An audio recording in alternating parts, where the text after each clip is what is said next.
9:58 minutos. Nos metemos de lleno en el tema que anunciábamos antes de la tanda. Es un día importante hoy porque se reanuda el juicio por torturas y amenazas contra vecinos y vecinas de la provincia del Chubut, que como siempre y de manera histórica han ejercido su derecho a la protesta en cuanto al tema megaminería. Esto sucedió en 2019, en la última sesión de legislatura de aquel año, de la última presencia, digamos, en la legislatura de esa formación, de esos diputados y diputadas, después de o antes de la renovación, quiero decir.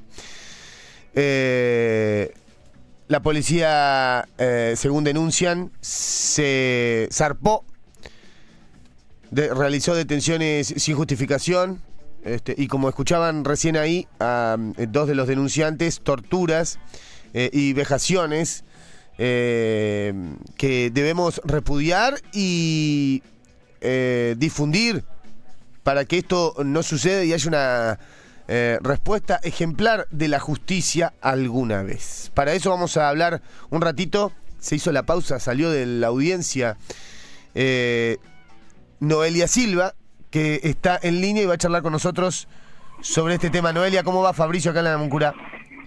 Hola, buen día, ¿cómo andan? Saludos a la audiencia. Bueno, gracias, Noé. Contanos un poco, cuál es el clima hoy, si hay alguna novedad, me contaste que sí. Y bueno, ¿y qué te parece, como para empezar, lo importante de recordar aquel caso? Bueno, para empezar, comentarte que la audiencia está suspendida en este momento, nuevamente. Una de las estrategias que presentó la defensa de los policías fue la de intentar dejarnos sin abogado de querella. Hace una presentación diciendo que nuestro abogado, que es el doctor Damián D'Antonio, ella lo había citado como testigo y que por ende no podía ser nuestro defensor. Te cuento que este planteo se hizo cuando nos presentamos para conformar la querella. Sí. Un juez avaló que la querella se conforme con Damián D'Antonio a la cabeza. Esta sentencia la abogada la volvió a apelar y volvieron a dejarlo a D'Antonio como querellante fijo. Y hoy nuevamente hace este planteo. Y bueno, la jueza Brecle, que también recordemos que este juicio empezaba el 3 de junio.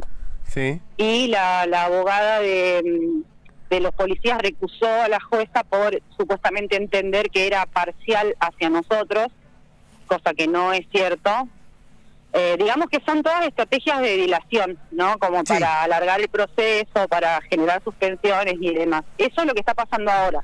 La jueza tiene aproximadamente una hora para resolver y en este caso se retomaría el juicio. Entendemos que lo lógico es que ratifiquen a D'Antonio en el lugar porque este es un planteo antiguo que ya fue respondido 2 veces. Esto en cuanto a la causa. Sí, para aclararle, para aclarar a la gente, Noé, que D'Antonio es defensor general, o sea, abogado de la Defensoría Pública, sí, y es el representante de ustedes, les que denuncian, ¿verdad? Claro. Bien. Él fue representante nuestro también en la causa donde, o sea, cuando nosotros nos detienen en 2019, que nos detienen a 6 personas, sí, se presenta un abogado de ATECH y el abogado de la Defensa Pública, que era Damián D'Antonio. Nos presentamos a la causa preliminar. En principio había una audiencia de control de detención solamente para los 3 varones de las 6 personas que habíamos sido detenidas. Y D'Antonio nos recomendó a nosotras acercarnos a la oficina judicial a esa audiencia, a solicitarle al juez el permiso para ir al médico forense porque estábamos heridas y necesitábamos, digamos, que esas heridas queden evidenciadas. Sí. Entonces, cuando nos presentamos acá en la oficina judicial, anunciamos que veníamos para eso. Nos hicieron esperar un rato y cuando ingresamos, acá en la mesa de entrada nos dicen que el fiscal Rivarola en ese momento había decidido imputarnos también a las 3 mujeres. Y ahí empezó la causa en contra de nosotras, digamos, de los 6. De esa causa al año terminamos siendo sobreseídos todos, pero paralelamente existía la denuncia que habíamos hecho nosotros por torturas, porque durante la detención fue una detención muy violenta, de hecho eso está registrado, hay mucha gente que seguramente lo habrá visto en las redes porque había unos medios transmitiendo en vivo. Pero el tema no terminó ahí. Nosotros cuando llegamos a la comisaría también fuimos golpeadas en el patio de la comisaría contra un paredón, y a los compañeros los ingresaron a una pequeña oficina, que no es el calabozo, es un espacio que está al lado, y los golpearon brutalmente. Brutalmente te digo como para que te figures que tenían moretones en los lóbulos de las orejas, por ejemplo, que es una cosa que yo nunca vi, de la golpiza que le dieron a los compañeros, a Jairo y a Salvador lo amenazaron. Juan García, que es uno de los policías que está hoy acá sentado en el banquillo, digamos, le dijo que si se atrevía a denunciar iba a ser el próximo Santiago Maldonado, lo que nos pareció terriblemente grave. Fueron brutalmente golpeados ellos. A nosotras alrededor de las 4:30 de la mañana nos liberaron, porque supuestamente no tenían un lugar idóneo para tener mujeres detenidas, y a los chicos los trasladaron a Trelew. En ese traslado los trasladaron en una camioneta, encapuchados, con policía armada, con escopetas. En un momento de ese traslado hacen una parada, los bajan de la camioneta, los cambian a otro vehículo, agarran por un camino de tierra que ellos no sabían dónde estaban, y finalmente los llevan a una comisaría, no recuerdo en este momento cuál era. Los dejan en una pequeña habitación, y cuando solicitan el baño, bueno, les tiraron una botella de Coca-Cola para que hagan sus necesidades ahí, y los dejaron con un colchón de una plaza para que descansen los tres hasta la audiencia preliminar, y después los trajeron para acá, a la oficina judicial. Ahora, todo esto, Terminamos ¿por esa qué, Noé? audiencia. O sea, lo que vos contás, de alguna manera ya lo hemos contado acá. Acabamos de escuchar el audio que tenemos cuando hablamos de este caso, que es tremendo, de la amenaza que le tiran al compañero madrinense. ¿Por qué crees tanto ensañamiento, tanta nivel de tratar de afectar psicológicamente, ¿no? En este caso, a quienes se manifestaban en aquel momento.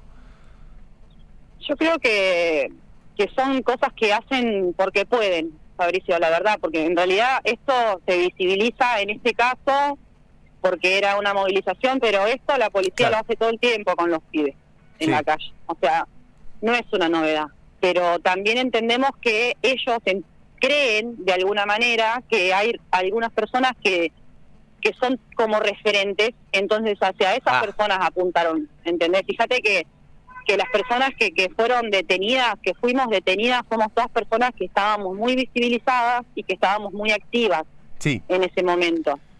En el caso, por ejemplo, de Salvador, el policía le dijo que ya lo tenía visto y que ya estaba podrido de él. De hecho, manda la orden bajo esa frase para que lo detengan, igual que a Jairo. Y también lo que tiene es que, bueno, Jairo y Salvador son militantes también de las causas de pueblos originarios. En ese momento eran visibles también por esa lucha. Así que entendemos que tiene que ver con eso, ¿no? Un ensañamiento, además de ir hacia los referentes como para disciplinar, es una cuestión también de propia discriminación que tienen, que ejercen ellos. Sí, totalmente. Son 4 policías que están en el banquillo. Esperemos que después de estas medidas dilatorias, de una vez por todas, se comience a desarrollar el proceso. No es fácil, hay que decir a la audiencia, llegar a una instancia de juicio contra 4 policías. Estamos hablando de un hecho, me parece a mí, no digo que no haya precedentes, pero sí muy importante, histórico, ¿no? Más por el contexto en el que se dio esto, ¿no? Es en el contexto de la lucha antiminera, anticipa lo que vendría a ser después las actitudes que ha tomado el gobierno, que es el responsable de estas fuerzas de seguridad. Era Federico Mazzoni el jefe de las fuerzas de seguridad en aquel momento, ¿no? Sí, tal cual. Bueno, eran las típicas estrategias de Mazzoni que sucedieron también con los docentes y varias situaciones así, similares. Igualmente sí, como un proceso súper largo y difícil, porque la Fiscalía nos puso muchas trabas. O sea, la Fiscalía era quien debería garantizarnos a nosotros que el proceso se llevara adelante de manera limpia, ordenada, y sin embargo no nos tomaban las ampliaciones de denuncia, la fiscal Gómez no nos atendía. La fiscal Gómez, claro. Presentamos varias, sí, la fiscal Gómez era la que estaba como a cargo de la investigación y tenía que acusar. Fueron 4 años de larga lucha, porque incluso... Claro, perdón, no, que interrumpo, es la sí. causa que duerme la fiscal Gómez, digo, para que nos recordemos de quién estamos hablando, ¿no?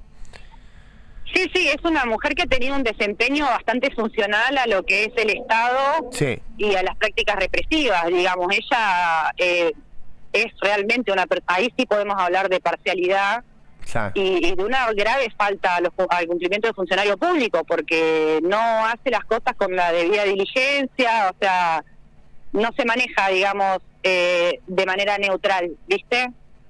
Y ya quedó evidenciado con esta causa, con la causa del chubutazo, con la causa de las denuncias de policía, digamos, fueron todas estrategias de ella de archivar compulsivamente denuncias y cuestiones como esas.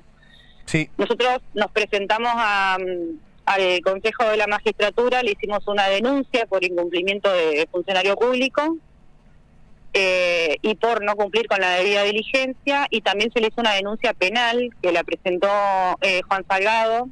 Recién ahí se empezó a mover, empezamos con ruedas de reconocimiento, muy difícil porque el día que nos detienen a nosotros, si bien no estaba en pandemia todavía, sí ellos estaban encapuchados y con gorras, era de noche, así que para nosotros era muy difícil reconocer a estas personas. Perdón la aclaración para que quede clarísimo, la policía los detuvo a ustedes encapuchados. Encapuchados, tenían los cuellitos, viste, como hasta la altura de la nariz y gorras. Lo cual eso no se puede hacer, por más que vos me decías, bueno, pasa siempre. Esta vez sí, será que pasa siempre, pero no se puede. ¿No? Digo, un detalle pero si yo, por ejemplo, le sacara una foto a los policías que están ahora enfrente mío, están igual.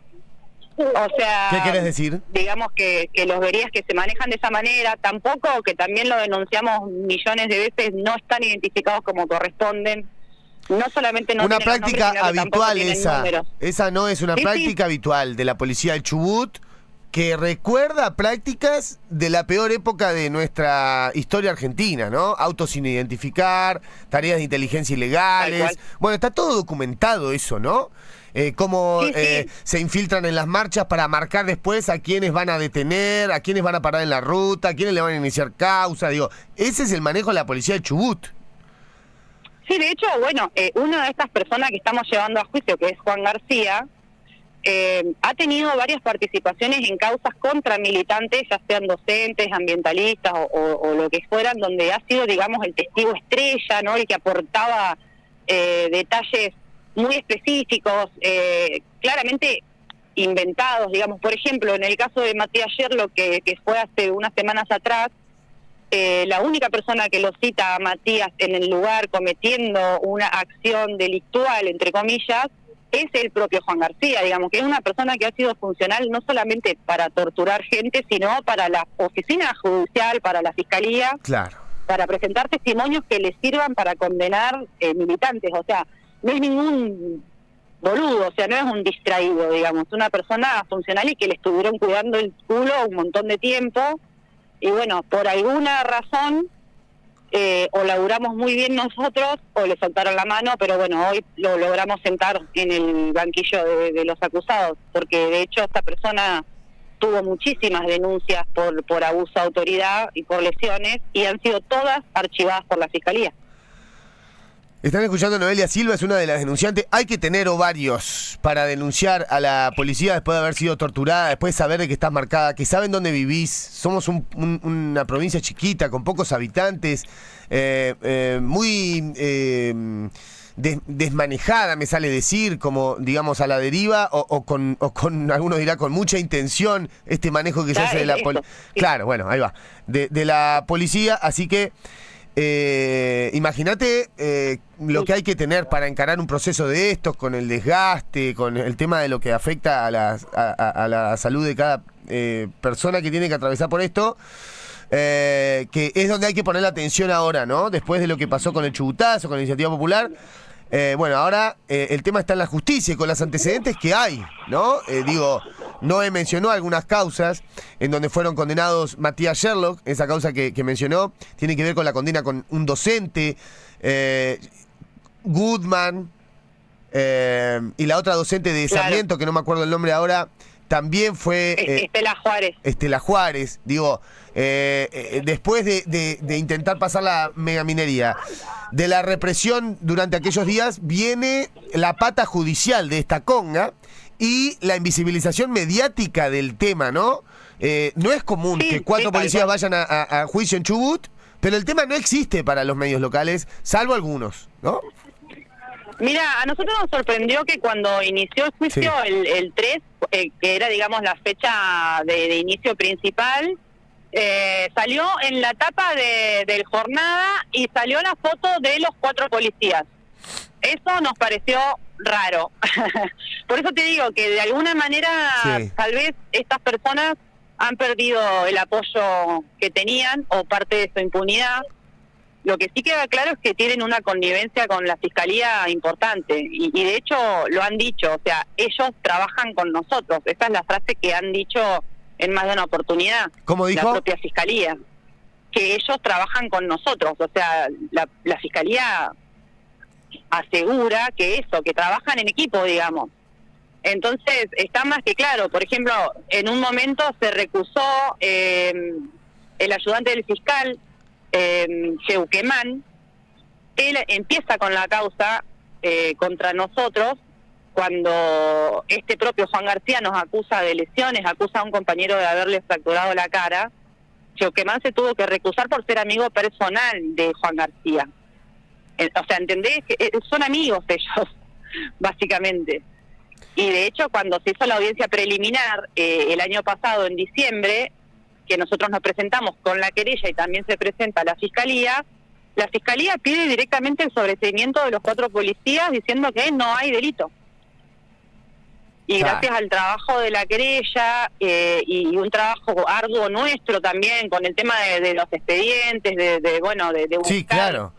La aguja en el pajar, digamos, logramos encontrar varias cosas y trascendimos, y bueno, es la primera vez que se va a un juicio de estas características sin la presencia de la Fiscalía, que eso también es algo sumamente importante y es una rareza.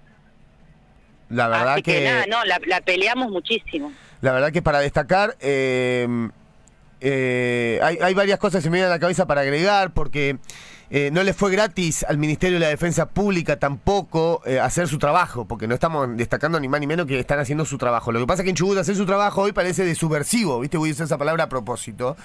Recordar el hecho que tiene vinculado a uno de los abogados de la Defensoría Pública, que fue detenido. Exacto, detenido acá en Arroyo Verde, se comió todo un proceso y todavía hoy el Superior Tribunal de Justicia pone todos los recursos que tiene a disposición para investigar, no se sabe bien qué, a este López en un claro rumbo hacia el amedrentamiento o el disciplinamiento de los funcionarios, ¿no? No te metas con estas causas porque si no te vamos a perseguir hasta porque no quisiste mostrar el DNI en un paraje de control. Eso te iba a decir, digamos, la secuencia de por qué lo procesan a López es en realidad algo que da asco, pero también da un poco de risa, porque cuando se empiezan a acumular las denuncias por violencia policial, el chubutazo, que se hace este archivo compulsivo de parte de la Fiscalía y demás, la Defensa Pública remete y empieza a pedir que se mueva, se empiezan a denunciar, se empieza a presionar y de repente le cae una causa por la cabeza a Omar López, que termina haciendo porque no expuso su documento en un control de rutina, que no es obligación hacerlo si vos te identificás verbalmente, pero que eso había ocurrido el año anterior. Entonces fue como bueno, loco, dejate de joder porque vamos por vos. O sea, la idea es descabezar la Defensa Pública, que hasta ahora es el único ente que está laburando para los vecinos. O sea, como corresponde. Como corresponde. Y hace un tiempo ya de eso y se sigue apelando. Esto llegó a Superior Tribunal de Justicia, que es una barbaridad llegar a ese límite, digamos, un Superior Tribunal de Justicia que no se ocupa absolutamente de ningún tema de los cotidianos del chubutense, que tiene el salario por un desastre, lleno de causas de violencia institucional, no investigan a los responsables de la represión del chubutazo. Digo, en ese Chubut donde estarían llenos de laburo, corrupción en la reparación de escuela, eso origina años de chicos sin clase. La justicia, nada ahí. Ahora, bueno, pero va al fondo con esto. Este tribunal son los que el mismo día que se aprueba el proyecto de zonificación entran estos tres tipos de ese tribunal, o sea, son votados por la legislatura porque para eso era la sesión, era una sesión extraordinaria para conformar el Superior Tribunal. Exacto. Con amigos de Arcioni a la cabeza. Sí. De Arcioni, de Arcioni y del resto de los partidos políticos que se lavan las manos, porque es más fácil que todas las flechas apunten a Arcioni, pero eso fue un acuerdo conjunto por el cambio con el Frente de Todos y con el partido local, ¿no? Del dasnevismo, ¿no? Eso fue muy clarito, pues a veces 1 más 1 es 2, ¿no? El mismo día aprobaron los pliegos y después aprobaron la megaminería, así. Sí, de hecho, en esa era una audiencia extraordinaria donde no se pueden tocar otros temas, se tiró la hora de preferencia y en esa hora pidieron una sesión ordinaria y de la galera, la sacaron y nos aprobaron la megaminería. Exacto. Y automáticamente empezó la represión para garantizar la salida de los diputados, o sea, fue, horrible, la verdad es que yo no viví la época de la dictadura, pero es muy similar el accionar. ¿Entendés? Vos decías hoy, bueno, hay que tener ovarios. Sí, ovarios y un poco bastante yo ya no sé si es valentía o inconsciencia, porque, por ejemplo, yo no estuve afuera de mi casa durante 2 años en autos de civil, espiándome, me perseguían a hacer las compras, o sea, era mucho. Nosotros teníamos alguna movida y siempre había algún auto de la brigada que nos estaba siguiendo, y esto cesó un día que en un acto del 24 de marzo yo en una plaza agarré un megáfono y conté esta situación y eso se transmitió en algunos medios en vivo y se dejaron de joder. Pero digamos que no es solamente que sufrimos detenciones ilegales, una causa armada, todas las dificultades de la fiscalía, sino que aparte fuimos perseguidos y hostigados durante más de un año. Los denunciantes, ¿entendés? O sea, fue demasiado. Y seguimos. Demasiado. Te hago una pregunta por ahí para ir redondeando, después te dejo el tiempo para que agregues algo más, Noé. Siempre es un gusto charlar con vos, hay mucha gente que está escuchando el programa en este momento.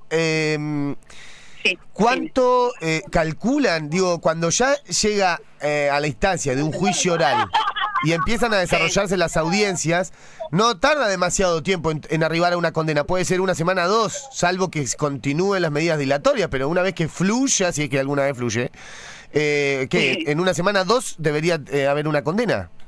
O una definición de la justicia. Claro, depende de lo que dure el proceso. Una vez terminado el proceso, tiene 72 horas el juez para expedirse, digamos, como para dar la sentencia. Así que calculamos que sí, para el finales de la semana que viene, si todo sale bien. No sé la verdad cuántos testigos presenta la defensa, porque eso es lo que hace a veces que se alargue mucho los procesos, que se tiene que hacer audiencia de mañana y de tarde, etcétera. Pero bueno, yo calculo que en 2 semanas tendríamos un resultado. No sé si van a ser condenados, esa es la verdad. ¿Qué querés que te diga? Porque ya estamos haciendo esto básicamente para demostrar que hay que trabajar contra la impunidad, pero no confiamos tampoco en la justicia, ¿entendés? Entonces, para nosotros esto es como, bueno, logramos sentarlos acá y romper algo de esa impunidad. Si conseguimos una condena, bárbaro, sería lo mejor. También entendemos que esa condena, en el caso de que suceda, va a ser apelada, y lo más seguro es que suceda como sucedió en el caso de Tita, que después el Superior Tribunal de Justicia los absuelva, porque ya lo vimos, digamos. Pero el garrón se lo están comiendo igual. ¿Algo más, Noé? Un abrazo grande. No, eso es todo. Gracias por el contacto, por estar siempre acompañando. La verdad que a nosotros siempre nos ayudó mucho que ustedes nos ayuden a difundir, así que también son parte de este gran trabajo. Acá estaremos, un abrazo. Noelia Silva, de la Asamblea de Rawson, es una de las denunciantes. Noelia, Noelia es peluquera, cuentapropista como cualquier otra. Bueno, marcha en contra de la megaminería, se ha involucrado un poco más. Se termina comiendo estas detenciones, golpes, amenazas, torturas de la policía en una jornada que no pintaba, ni siquiera era masiva la movilización, para que usted vea, ¿no? Pero justamente era una situación de amedrentamiento. Terminan avanzando en la instancia judicial hasta la denuncia, consiguen el juicio contra estos 4 policías que se reanuda hoy. ¿Los condenarán o no los condenarán? Define la justicia. No creemos en la justicia, dijo Noelia, pero el garrón se lo están comiendo igual.